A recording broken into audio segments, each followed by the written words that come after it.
الحمد لله الذي أرسل رسوله بالهدى ودين الحق ليظهره على الدين كله وكفى بالله شهيدا أشهد أن لا إله إلا الله وحده لا شريك له إقرارا به وتوحيدا وأشهد أن محمدا عبده ورسوله صلى الله عليه وسلم تسليما مزيدا.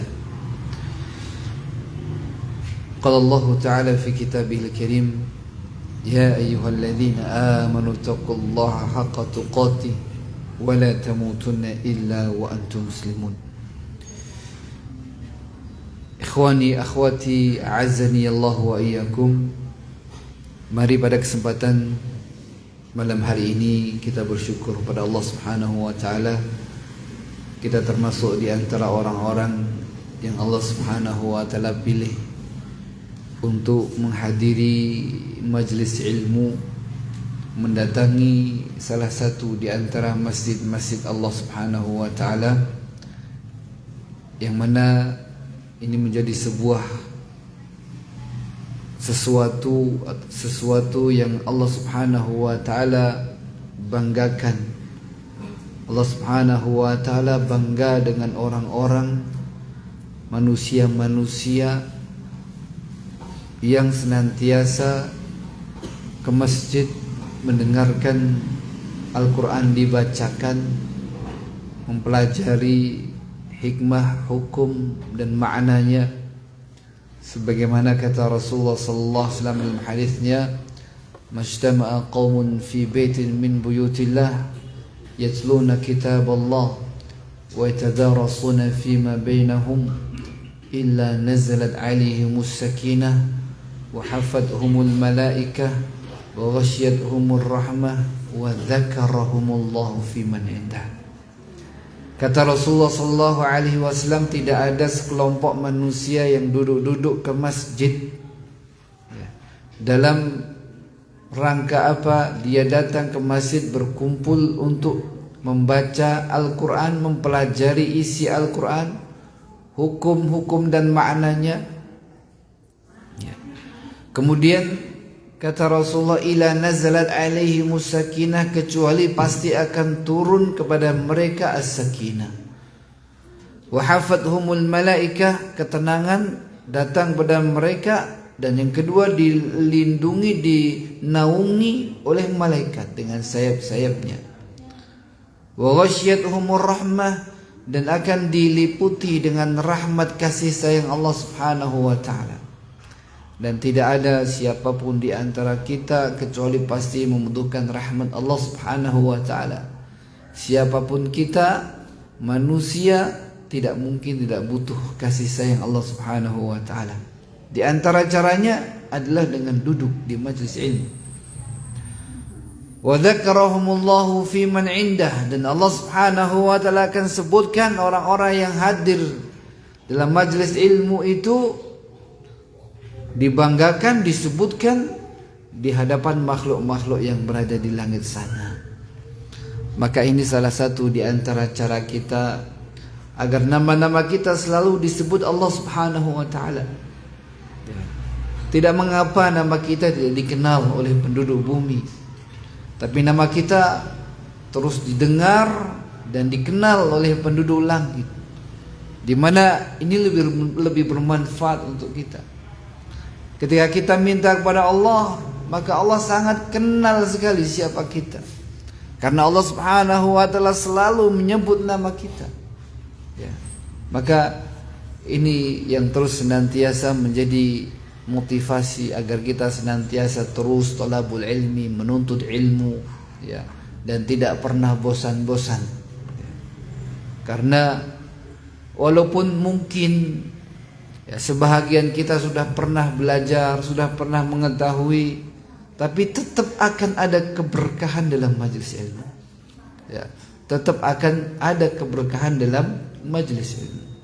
Jamaah yang dimuliakan Allah Subhanahu wa taala, kita lanjutkan pembahasan kita, yaitu kita membahas kitab Riyadhus Shalihin, di mana kita sudah sampai kepada bab at-taqwa, dan pada kesempatan yang lalu kita sudah mengambil dua hadis. Pertama dari bab taqwa Dan pada kesempatan malam hari ini kita lanjutkan hadis yang ketiga pada bab takwa.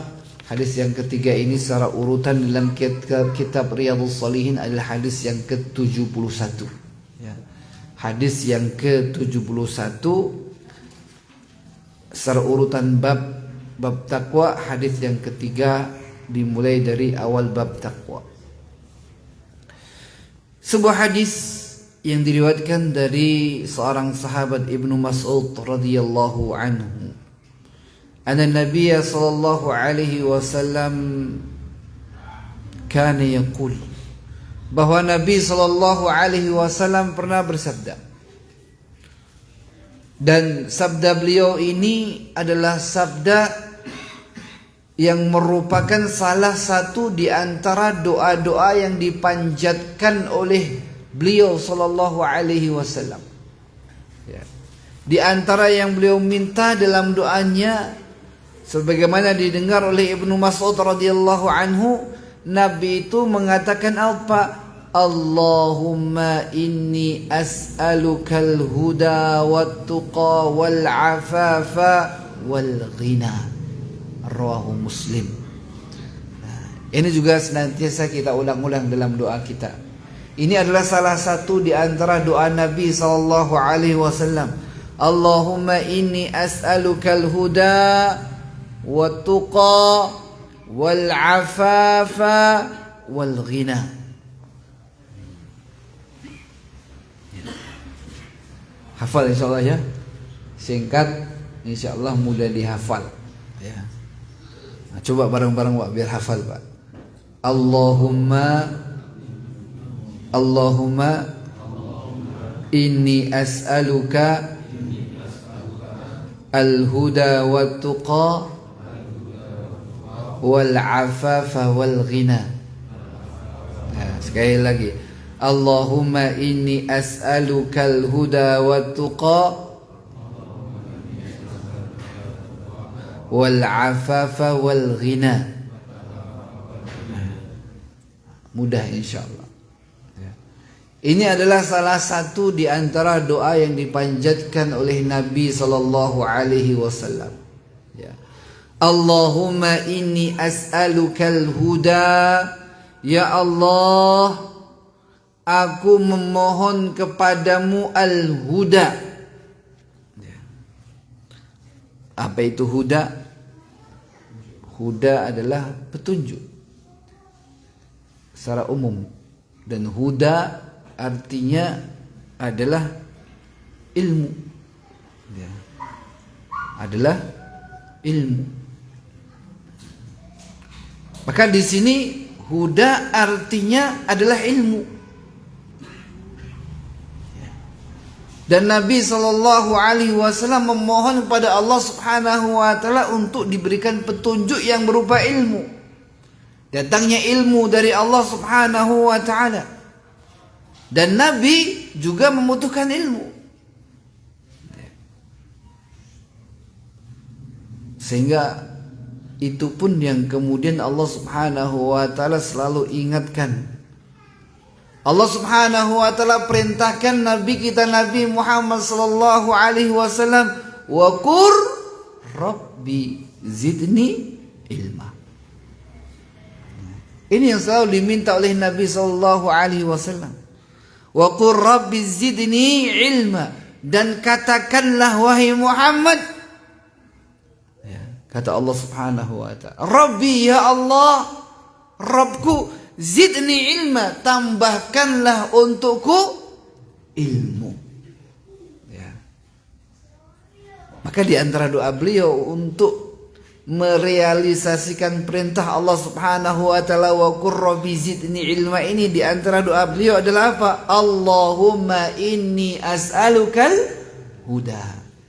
Ya Allah, aku memohon kepadamu al-huda, yaitu al-ilmu, petunjuk.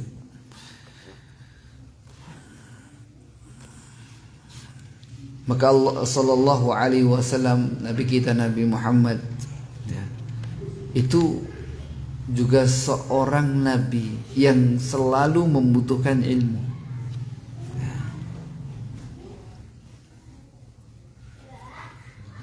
Dan perlu diketahui jamaah yang dimuliakan Allah Subhanahu wa taala, al-huda, ya, ketika disebutkan huda itu sendiri, maka bisa berarti secara umum, yaitu al-huda yang artinya adalah bayanul ilm, yang kedua adalah at-taufiq lil haqqi.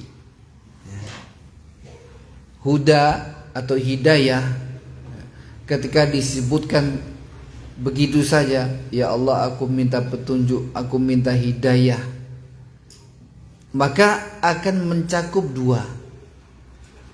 Yang pertama adalah bayanul ilmi, yaitu penjelasan tentang ilmu. Kemudian yang kedua adalah hidayah, taufik untuk kita bisa menerima kebenaran itu.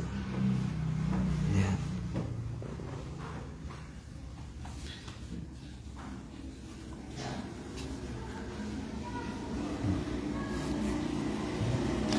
Sehingga jamaah yang dimuliakan Allah Subhanahu wa taala, maka apabila al-huda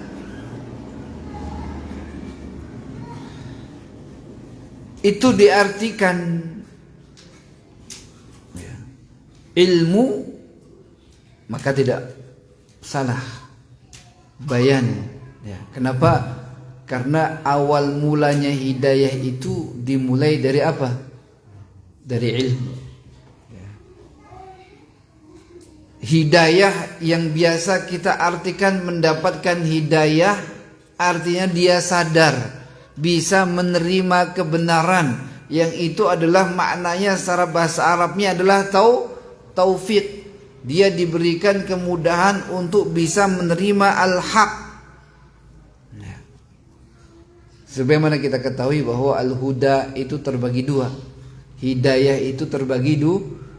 Ya, hidayatu bayan atau irsyad itu adalah ilmu, penjelasan, dan yang kedua adalah hidayatu taufik wal ilham. Ya, hidayah ilham, taufik, ya, diberikan ilham untuk bisa menerima. Itu yang pertama, semua orang bisa menerima, semua orang bisa memberikan. Kalau yang kedua, tidak semua bisa. Yang bisa hanya siapa? Allah Subhanahu wa taala. Ya, yang bisa hanya Allah Subhanahu wa taala. Kemudian yang kedua, wat-tuqa. Allahumma inni as'alukal huda wat-tuqa. Nabi sallallahu alaihi wasallam adalah atqan nas, orang yang paling bertakwa, orang yang paling takut kepada Allah Subhanahu wa taala. Nabi kita Nabi Muhammad sallallahu alaihi wasallam. Namun tetap saja Nabi sallallahu alaihi wasallam merasa butuh dibimbing oleh Allah Subhanahu wa taala agar beliau diberikan taufik untuk bisa bertakwa kepada Allah Subhanahu wa taala. Dan ini menunjukkan bahwa seorang itu tidak boleh merasa pede, menyandarkan atau beriktimat, mengandalkan dirinya sendiri. Ya. Merasa, wah kalau saya lah sudahlah, pasti akan baik terus, akan takwa terus, akan mati dalam keadaan baik. Jangan terlalu pede. Ya. Jazakumullah khairan. Jangan terlalu pede, jangan mengandalkan segalanya kepada diri kita. Kenapa? Karena segala sesuatu itu ada pada tangan Allah Subhanahu wa taala. Hati-hati kita itu berada di jari jemarinya Allah Subhanahu wa taala. Yuqallibu kaifa yasha, di mana Allah Subhanahu wa taala bisa bolak-balikkan sesuai dengan kehendaknya.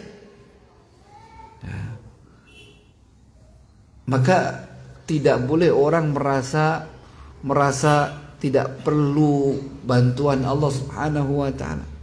Bahkan untuk bisa bertakwa saja Nabi contohkan harus minta kepada Allah Subhanahu wa taala. Ya Allah, aku minta takwa. Kenapa? Karena apabila seorang hamba itu segala urusannya diserahkan pada hamba, Allah Subhanahu wa taala tidak akan pedulikan dirinya, maka ya sangat sulit orang itu bisa mengurusi dirinya sendiri. Dan ia tidak akan pernah mendapatkan apa-apa.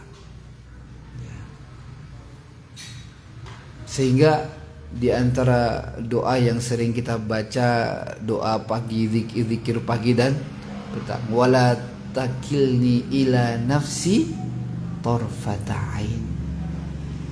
Ya Allah, jangan biarkan urusanku itu, semua urusanku diserahkan semuanya kepadaku. Tarfata ain, walaupun hanya sekedip mata. Ya. Kalau semuanya Allah serahkan, Allah nggak urus kita, binasa. Ya. Maka dalam hal takwa pula ternyata Rasulullah Sallallahu Alaihi Wasallam minta jamaah yang dimuliakan Allah Subhanahu Wa Taala, wattuqa, ya Allah berikanlah kepadaku at-tuqa. Sehingga ketika orang minta diberikan takwa, Allah Subhanahu wa taala akan berikan dia kemudahan rizki yang berupa takwa. Ya. Ketika seorang diberikan kemudahan, maka insya Allah biidnillahi taala dia akan istiqamah. Ya. Dia akan istiqamah dalam ketakwaan kepada Allah Subhanahu wa taala. Ya.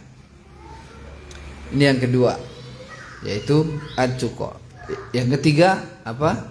Al-afaf. Yang ketiga al-afaf. Allahumma inni as'aluka al-huda wat-tuqa wal-afaf. Ya, al-afaf. Al-afaf maksudnya apa? Maksudnya adalah seorang itu bisa dijaga dari kemaksiatan. Seorang itu bisa terhindar dari apa-apa yang diharamkan oleh Allah Subhanahu wa taala. Itulah afaf. Ya. Sehingga kalau ada orang namanya afif, maksudnya apa? Itu sebuah doa. Afif artinya apa? Orang yang terjaga dari hal-hal yang buruk. Hal-hal yang tercela, dari maksiat dan yang lainnya, itu afaf. Biasa disebut iffah atau afaf. Ya. Iffah itu kehormatan diri, harga diri. Ya, ketika seorang itu terjatuh ke dalam kemaksiatan, artinya artinya jiwanya itu telah terendahkan. Jiwanya itu telah berlumuran dengan apa? Sesuatu yang hina. Maka afif adalah orang yang bisa menjaga diri dari hal-hal yang diharamkan Allah Subhanahu wa taala. Dan ternyata itu juga diminta oleh Nabi kita Nabi Muhammad sallallahu alaihi wasallam. Al-afaf, ya Allah, jagalah aku agar aku tidak terjatuh ke dalam dosa. Jaga harga diriku. Jaga kehormatanku, ya Allah. Jangan sampai diriku itu terlumur dengan banyak dosa. Itu afaf. Dan afaf di sini kalau kita lihat, maka ini kalau dalam bahasa fikih atau usul fikih, ya, itu disebutnya adfu al-khas 'alal 'am. Atau dalam nahwu juga adfu al-khas 'alal 'am. Perkara yang khusus disebutkan setelah yang umum. Ya, disebutkan setelah yang umum. Kenapa? Takwa dan afaf. Ya, afaf itu bagian dari apa? Takwa. Ya. Seorang tidak terjatuh dalam kemaksiatan, itu adalah apa? Takwa. Tapi lebih khusus, kenapa? Karena afaf itu terhindar dari kemaksiatan. Sedangkan takwa terhindar dari kemaksiatan, juga mengerjakan kewajiban, mengerjakan amalan-amalan soleh. Ya. Sehingga afaf ini adalah lebih khusus daripada takwa. Takwa lebih umum daripada afaf. Dan ini sebagai bentuk takkid, ya, sebagai bentuk penguatan betul-betul Rasulullah itu minta, ya, agar apa? Jiwa beliau itu dijaga. Ya. Kemudian yang keempat, wal ghina. Apa artinya ghina? Ghina yaitu ghina amma siwallah, atau juga ghina nafs, ya. Ghina amma siwallah, ya. Yaitu minta agar Rasulullah Sallallahu Alaihi Wasallam itu tidak butuh siapapun kecuali Allah Subhanahu Wa Taala. Yaitu agar Rasulullah tidak bersandar menggantungkan kepada manusia, kepada makhluk-makhluknya. Itu yang beliau minta. Sehingga ketika seorang itu jamaah yang dimuliakan Allah Subhanahu wa taala, ketika seorang itu selalu hanya butuhnya kepada Allah Subhanahu wa taala, maka dia akan menjadi orang yang mulia. Dia akan menjadi mulia. Tetapi ketika seorang itu selalu bersandar kepada manusia, minta kebutuhannya kepada manusia, maka dia akan menjadi hina. Maka sebagaimana dikatakan, al-hajatu ilal khalqi dhullun wa mahana. Al-hajah ilal khalqi dhullun wa mahana. Selalu butuh kepada sesama manusia itu adalah kerendahan dan kehinaan. Orang kalau selalu butuhnya kepada manusia, maka dia akan menjadi orang yang rendah. Wal hajah ilallahi ta'ala izzun wa ibadah. Tapi orang selalu butuh Allah Subhanahu wa taala, izzun, maka itu adalah kehormatan dan itu adalah ibadah. Ya.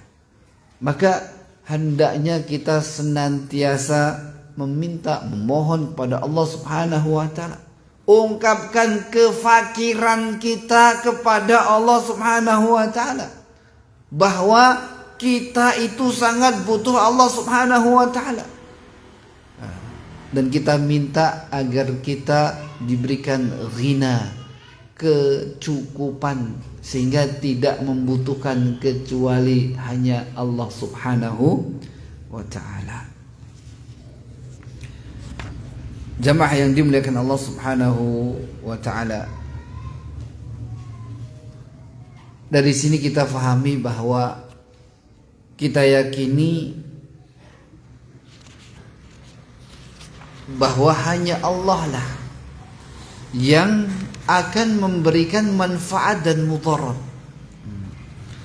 Dalam hadis ini ada bantahan pembatalan terhadap beberapa keyakinan yang mana mereka banyak manusia itu bergantung dengan wali-wali.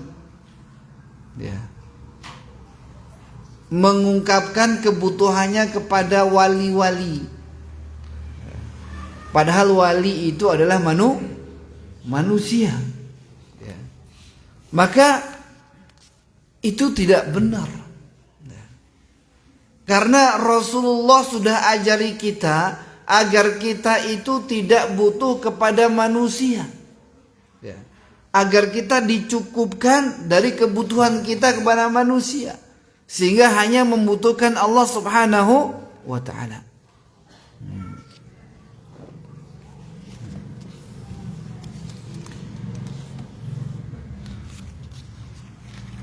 Jamaah yang dimuliakan Allah Subhanahu wa ta'ala, inilah 4 hal yang diminta oleh Nabi sallallahu alaihi wasallam, ya. Dan ini menunjukkan keseriusan Nabi kita Nabi Muhammad sallallahu alaihi wasallam, dan ini sebagai contoh pula untuk kita semua. Nabi yang sudah kondisinya seperti itu, tetap saja beliau minta seakan-akan beliau tidak mampu bisa bertakwa, tidak bisa menghindarkan dirinya dari kemaksiatan, kecuali ada taufik dari siapa?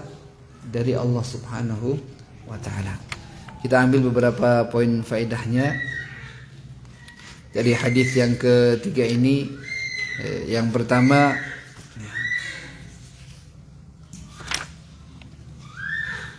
bahwa al-khudu' ila Allah Ta'ala wal luju' ilaihi fi jamil ahwal. Kita dianjurkan untuk selalu kembali kepada Allah dan selalu beriktimad, ya, selalu menjadikan Allah itu sebagai tumpuan dalam segala hal dan segala kondisi, ya. Mintalah segala sesuatu itu kepada Allah, ya. Kemudian yang kedua,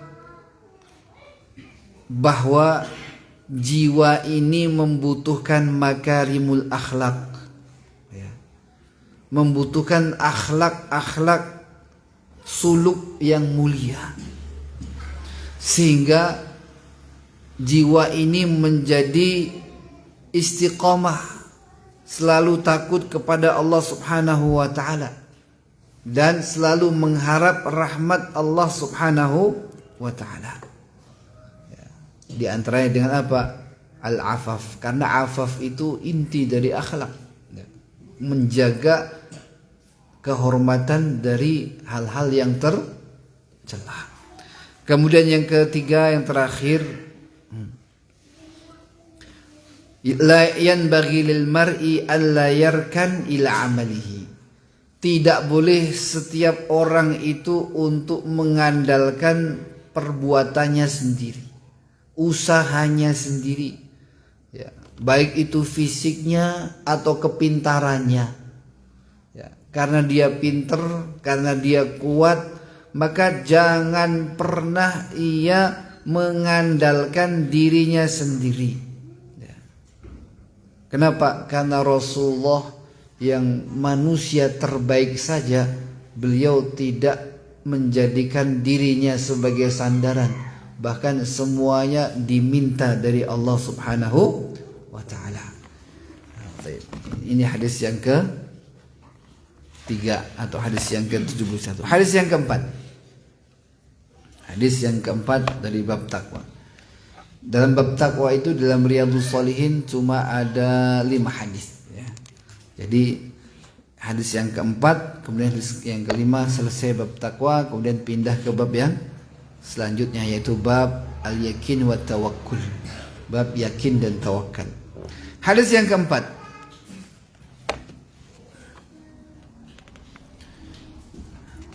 an Abi Tarifin Adi bin Hatim At-Ta'i radhiyallahu anhu qala sami'tu Rasulullah sallallahu alaihi wasallam yaqul man halafa ala yaminin thumma ra'a atqa lillahi minha falyati at-taqwa, rawahu Muslim.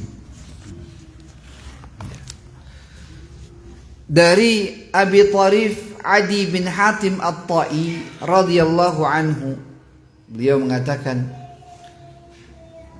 sami'tu Rasulullah sallallahu alaihi wasallam yaqul, aku mendengar Rasulullah sallallahu alaihi wasallam mengatakan, man halafa ala yaminin, barang siapa yang bersumpah untuk berjanji melakukan sesuatu, ya, summa ra'a atqa lillahi minha, setelah dia bersumpah ternyata dia fikir-fikir lagi ada sesuatu yang lebih baik untuk dirinya, sesuatu yang dinilai itu lebih takwa di sisi Allah Subhanahu wa taala, kata Rasulullah, falyati taqwa, maka kerjakanlah yang takwa. walaupun sudah bersumpah. Ya. Maka ketika ada sesuatu yang lebih baik, maka tinggalkanlah sumpah itu, kata Nabi, kemudian lakukan yang lebih baik.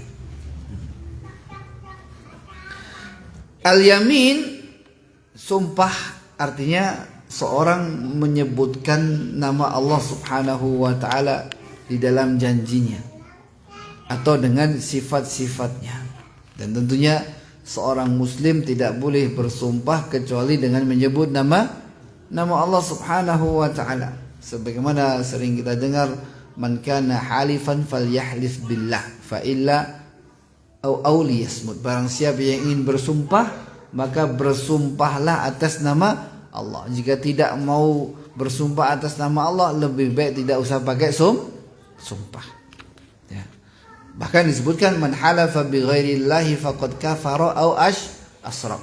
Barang siapa yang bersumpah kepada selain Allah Subhanahu wa taala, maka dia telah kufur atau syirik. Walaupun di sini kufurnya bukan kufur akbar, bukan syirik akbar, tapi kufur asghar, syirik asghar. Tapi sekecil-kecilnya syirik tetap dosa besar. Ya. Jadi orang bersumpah itu tidak keluar dari agama Islam ketika dia bersumpah dengan nama selain Allah, tapi dia terjatuh dalam kufur kecil atau syirik kecil. Tapi sekecil-kecilnya syirik itu adalah dosa yang besar. Adapun orang yang bersumpah atas nama Allah, maka dia berdosa. Ya. Dan tidak ada kafarah yamin. Ya, karena sudah batal. Ya. Misalnya demi langit, aku tidak akan pernah berbicara denganmu. Ya. Maka sumpahnya dosa, tapi tidak terjadi sumpah itu. Dalam arti ketika dia berbicara dengan orang itu apa? Dia tidak melanggar janji. Ya. Kenapa? Karena sumpahnya sudah apa? Sudah salah dulu. Ya. Demi matahari, aku tidak akan pernah lagi bertemu denganmu. Ya. Maka ketika dia bertemu, dia tidak melanggar janji. Ya.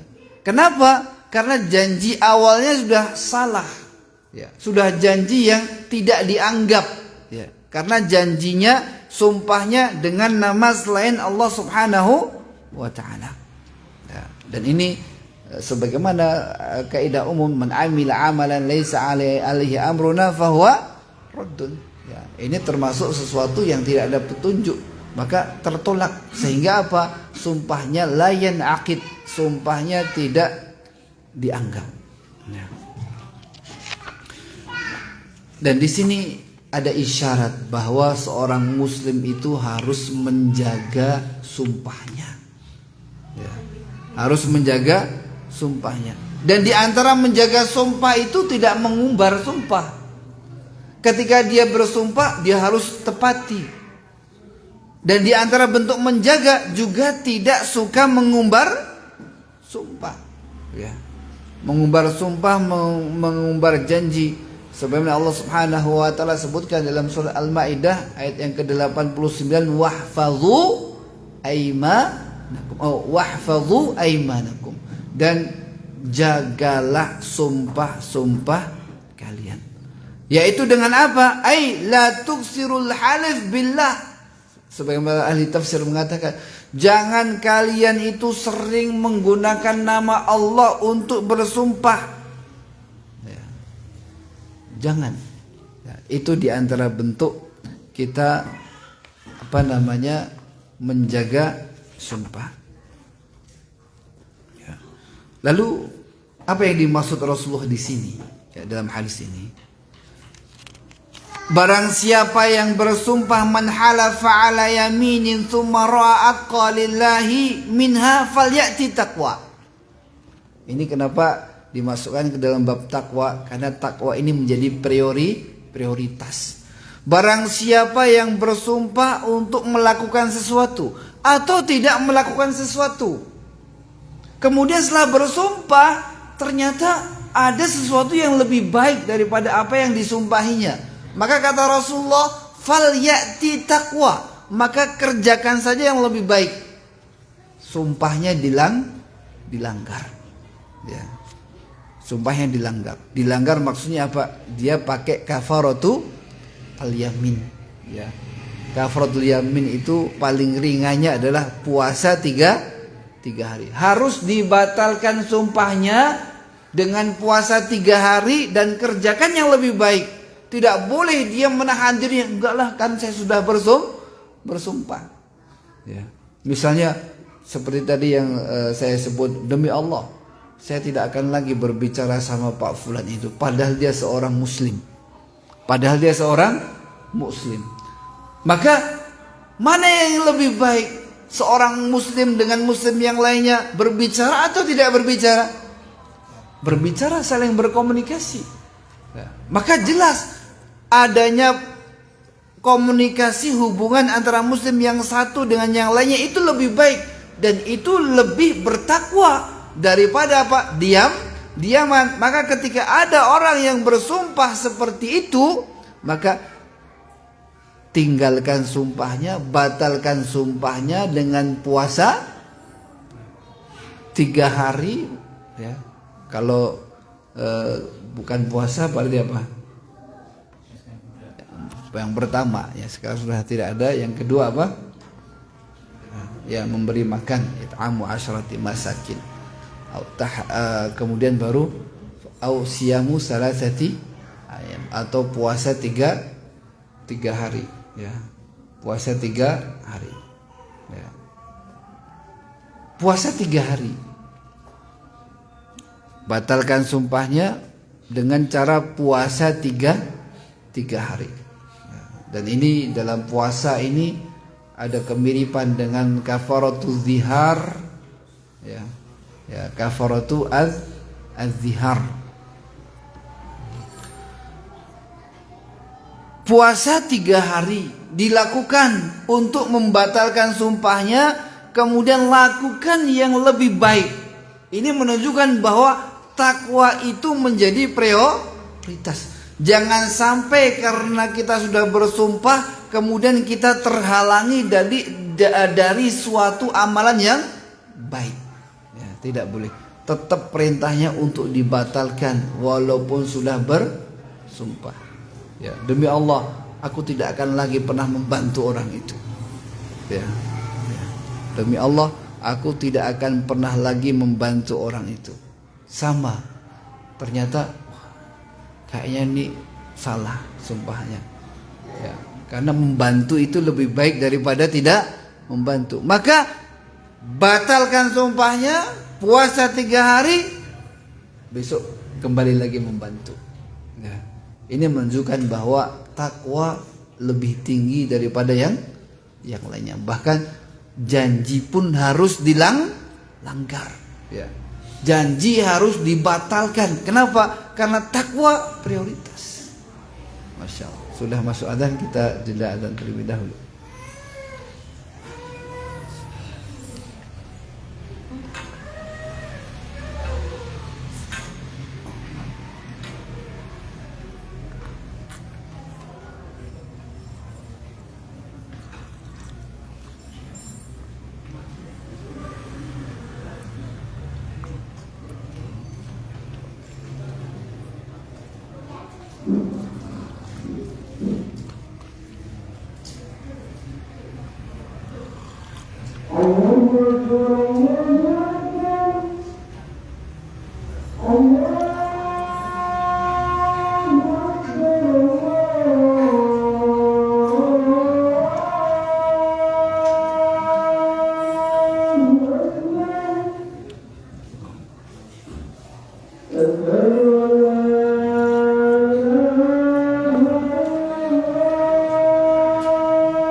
Alhamdulillah wassalatu wassalam ala Rasulillah wa ala alihi wa ashabihi wa man walahu amma ba'd. Jamaah yang dimuliakan Allah Subhanahu wa taala, hadis yang kedua ini menunjukkan bahwa takwa di atas segalanya. Bahwa takwa itu di atas segalanya. Bahkan sampai sumpah pun harus dilanggar demi untuk bisa bertakwa. Dan perlu ketahui jamaah yang dimuliakan Allah Subhanahu wa taala terkait sumpah, ya. Sumpah itu ada dua. Sumpah pada hal yang telah berlalu dan sumpah pada hal yang akan datang. Yang ada kafarahnya itu adalah sumpah pada hal yang akan datang. Kalau sumpah pada hal yang lampau, maka tidak ada kafarahnya. Tetapi dia ada dua kemungkinan, azim atau salim. Orang yang bersumpah atas kejadian yang lalu, maka cuma ada dua kemungkinan, dia berdosa atau selamat dari sumpahnya. Ya. Selamat apabila sumpahnya benar, jujur. Ya. Berdosa ketika ternyata dia dusta. Nah. Tapi seandainya pun dusta, nggak ada syariat kafarah, nggak ada. Duh, kamu udah dusta, sumpahnya kamu nggak benar, kamu harus bayar apa? Kafarah. Tidak, ya. Karena kafarah untuk sumpah itu hanya untuk al-mustaqbal, untuk perbuatan yang sekarang belum terjadi, kemudian masa datang disumpahi. Berikutnya, besok mulai sekarang aku tidak akan, kemudian dilanggar, ya. Kemudian dilanggar, baru ada kafarahnya, ya. Tapi kalau sumpah pada masa yang lalu, maka tidak ada kafarahnya. Contohnya terjadi pencurian, kehilangan di masjid misalnya, ada salah satu jamaah yang terduga misalnya, ya. Kemudian ditanya, diinterogasi, kemudian dia mengatakan, demi Allah saya tidak ngambil. Sudah selesai, sudah sumpah. Ketika dia bersumpah atas kejadian yang masa lalu, maka dia cuma ada dua, imma azim, imma salim. Dia bisa selamat dengan sumpah itu, atau dia berdosa dengan sumpah itu. Selamat ketika memang jujur, jadi berdosa ketika dia apa? Ya, dusta, ya. Dengan ditambahi sumpah, ya. Bohongnya sudah dosa, tambah ditambahi sumpah atas kebohongan. Dia hanya dosa saja, tidak ada kafarah. Nah, maka di sini yang pembahasan kita ini, yaitu pada hal yang akan datang yang belum dilakukan. Ya. Baik. Faedah dari hadis ini, yang pertama, dibolehkannya seorang bersumpah tapi harus dengan nama Allah. Yang kedua, barang siapa yang bersumpah, maka dia harus menunaikan sumpahnya, ya. Selama sumpahnya itu apa? Baik. Berikutnya, ketika sumpah yang kita lakukan adalah buruk dan ada yang lebih baik, maka dianjurkan untuk apa? Ya, mendatangi, membatalkan yang baik. Tergantung itu derajat yang dilakukan sunnah atau wajib. Ya, kalau wajib maka hukumnya apa? Wajib dibatalkan. Kalau sunnah ya hukumnya apa? Sunnah untuk dibatalkan. Kalau sampai maksiat yang haram, maka wajib untuk dibatalkan. Misalnya, demi Allah, ya besok saya akan mabuk, ya. Maka hukumnya apa? Wajib untuk dibatalkan, ya. Wajib untuk dibatalkan. Dia membayar kafaratul yamin, ya, puasa 3 hari, dan tidak boleh melakukan apa yang sudah disumpah. Hukumnya wajib. Kenapa? Karena yang disumpahi adalah perbuatan maksiat, ya. Kemudian barang siapa yang berazam, bertekad untuk melakukan dosa atau maksiat, maka segera untuk mengubah niatnya. Yang terakhir, wujub al-iltizam at-taqwa fil usri wal yusri wal mansyat wal makrah. Hendaknya seorang manusia selalu berhias diri dengan takwa dalam kondisi apapun. Sekarang saya tutup dengan hadis yang ketiga, biar selesai pada malam hari ini, karena berikutnya sudah bulan Ramadan, kemungkinan masuk kepada bab yang baru, tidak panjang juga insyaallah. Hadis yang kelima, ya. An Abi Umamah Sudai bin Ajlan al-Bahili radhiyallahu anhu qala sami'tu Rasulullah sallallahu alaihi wasallam yakhutubu fi hajatil wada. Aku mendengar Rasulullah berkhutbah ketika haji wada, haji terakhirnya Nabi sallallahu alaihi wasallam. Maka di antara khutbah beliau yang beliau sampaikan, wasiat yang pertama beliau lakukan adalah takwa. Maka beliau katakan, ittaqullah, bertakwalah kalian semua kepada Allah Subhanahu wa taala. Wa sallu khamsakum, jagalah salat 5 waktu kalian. Wa sumu syahrakum, dan puasalah kalian pada bulan Ramadan. Wa addu zakata amwalikum, dan tunaikanlah zakat mal kalian. Wa ati'u umara'akum, dan taatilah pemimpin-pemimpin kalian.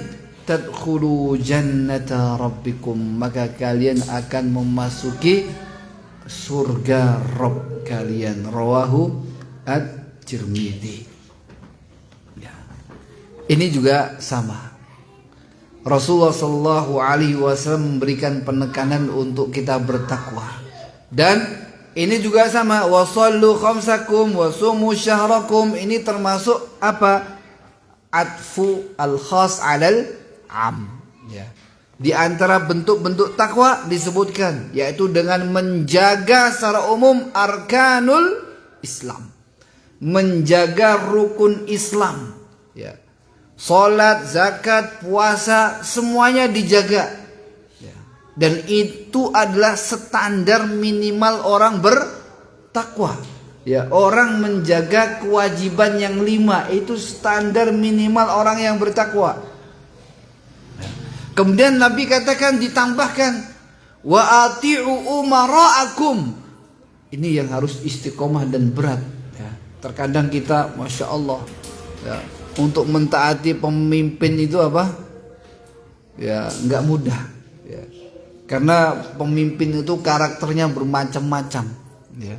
Tetapi perintah Nabi sallallahu alaihi wasallam, wa ati'u umara'akum, dan taatilah pemimpin-pemimpin kalian. Ini juga termasuk min babi taqwa. Ya, termasuk min babi at-taqwa. Sehingga kalau orang itu berilmu, ya, orang berhenti di lampu merah itu bisa bernilai pahala. Kenapa? Kenapa? Karena menjalankan perintah Allah, perintah Rasul untuk menaati apa? Pemimpin. Sehingga bukan main-main. Ya, selama aturan pemerintah itu tidak berseberangan, tidak menyelisih perintah Allah, tidak mesti perintah Rasul, maka wajib untuk ditaati. Ketika kita melakukan kewajiban, maka akan mendapatkan apa? Pahala. Ya, tapi kalau orang tidak paham, ya biasa-biasa saja. Makanya inilah pentingnya apa? Ilmu. Sesuatu yang remeh, yang mungkin itu biasa saja, ketika kita punya ilmu itu bisa bernilai pahala. Ya, bisa bernilai pahala. Wa ati'u umara'akum, selama pemerintah, pemimpin kita itu tidak menyuruh kita kepada hal yang maksiat. Berbeda ketika sudah menyuruh kita pada hal yang maksiat. Fala ta'ata lil makhluk fi maksiatil khaliq, maka tidak ada lagi ketaatan ketika pemerintah itu memerintahkan kita untuk bermaksiat kepada Allah Subhanahu wa taala. Ya. Sehingga mentaati pemerintah itu juga merupakan bagian dari takwa.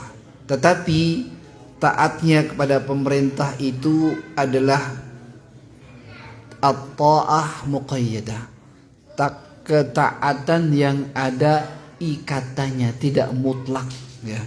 Ketaatan yang ada ikatannya yaitu tidak mutlak ya. Artinya tidak mutlak apa? Muqayyad, ada ikatannya selama yang diperintahkan adalah baik ya. Maka berbeda dengan ketaatan kita pada Allah, ketaatan kita pada Rasulullah, itu adalah ta'ah mutlaqah ya, tanpa batas. Pokoknya sami'na wa ata'na. Enggak usah perlu ini baik apa enggak mungkin Nabi memerintahkan sesuatu yang enggak baik. Faham atau enggak, sami'na wa ata'na, lakukan saja. Tapi ya maksudnya apa? Lakukan saja ya. Itu ketika perintah Allah, perintah Rasul. Tapi kalau itu adalah perintah dari pemerintah kita, dari atasan kita, dari pemimpin kita, perlu ditimbang dulu ini baik atau tidak. Kalau baik dilakukan, kalau tidak baik tidak boleh dilakukan ya. Sehingga dalam surat An-Nisa jelas Allah mengatakan apa? Ya ayyuhalladzina amanu atiullaha wa atiur rasul wa ulil amri minkum ya. Di sini kita bisa lihat bedanya Allah menggunakan, dan inilah i'jazul Quran. Allah mengulangi ya ayyuhalladzina amanu atiullaha, taatilah Allah, wa atiur rasul, taatilah apa? Rasul. Kemudian wa ulil amri minkum, tidak ada perintah apa? Wa atiu ulil amri minkum ya. Menunjukkan apa? Bahwa ketaatan kepada pemerintah itu bergantung apakah pemerintah itu taat Allah, taat Rasul. Kalau sesuai kita taati, kalau tidak maka tidak ada perintah untuk taat. Maka tidak disebutkan secara masing-masing. Kalau taat Allah disebutkan ya ayyuhalladzina amanu atiullah, taat Allah, wa atiur rasul, taatilah Rasul, wa ulil amri minkum, dan pemerintah kalian ya. Maka ini menunjukkan bahwa taat kepada pemerintah itu ada ikatannya ketika perintahnya sesuai dengan perintah Allah, dengan perintah Rasul, atau perintah yang tidak menyelisihi ya, dan sesuai dengan maslahat Islam atau maslahat ummah. Poin yang kita ambil dari hadis ini, diwajibkannya kita iltizam selalu menjaga arkanul Islam ya. Dan ini adalah standar ketakwaan ya. Dan itulah syarat seorang bisa masuk surga, yaitu dengan menjaga rukun Islamnya. Kemudian yang kedua, wujubu ta'atil wulad wal hukam, diwajibkannya seorang untuk taat kepada pemimpin ya, taat kepada pemimpin. Dan syaratnya pemimpin itu ditaati selama perintahnya tidak menyelisihi perintah Allah, perintahnya tidak menyelisihi perintah Rasulullah sallallahu alaihi wasallam. Alhamdulillahi rabbil alamin. Dengan demikian kita telah menyelesaikan bab at-taqwa dalam kitab Riyadhus Shalihin yang terdiri dari 5 hadis. Ada yang ditanyakan? Difahami insyaallah. Baik, kita tutup dengan doa kafaratul majlis. Subhanakallahumma wa bihamdika asyhadu an la ilaha illa anta astaghfiruka wa atubu ilaik. Assalamualaikum warahmatullahi wabarakatuh.